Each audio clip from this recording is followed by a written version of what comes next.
Les chanvres, une autre arme silencieuse utilisée par l'ennemi pour la destruction de la vie de la jeunesse dans la ville de Goma. Cette présumée bandit présentée à la presse ce lundi 17 juin par le commissaire supérieur principal Capitaine Kamande Faustin à l'hôtel de la ville de Goma. Parmi eux, des porteurs des armes confondues au Wazalendo, une jeune dame impliquée dans le kidnapping d'un enfant de 8 ans et un motard porteur d'une quantité importante de chanvre.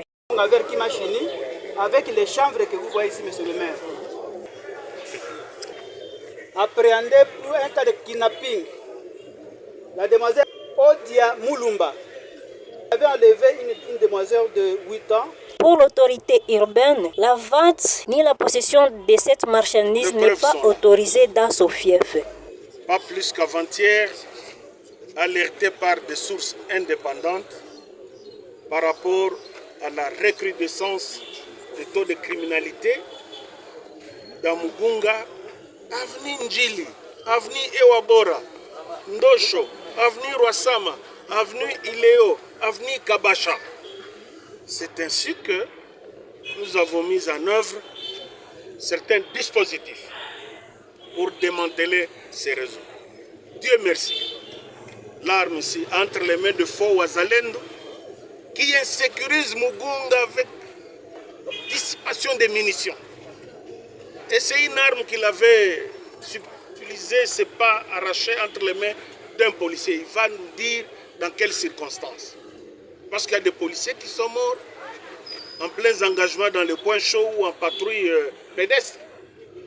Il va nous expliquer.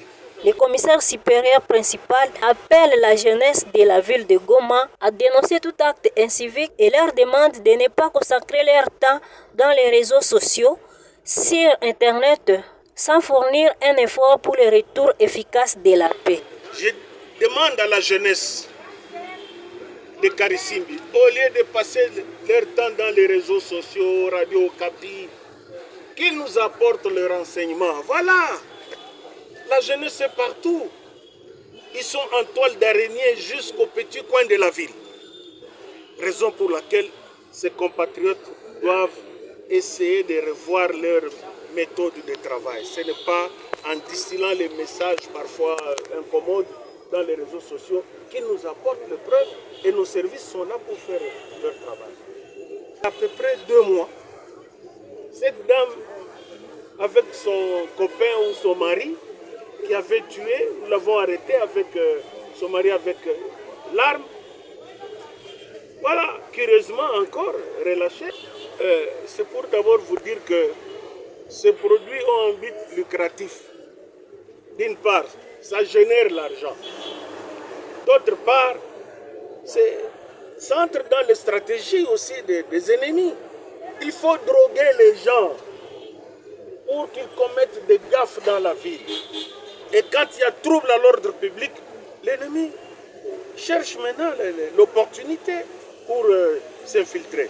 Voilà, nous devons combattre. Et où?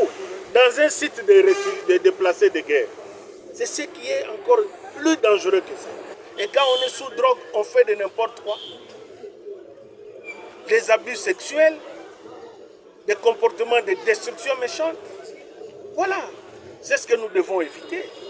Au-delà, déjà, il y a 90 bandits à main armée. Vous avez les images. Y compris les kidnappeurs. 90 en 1 mois et demi.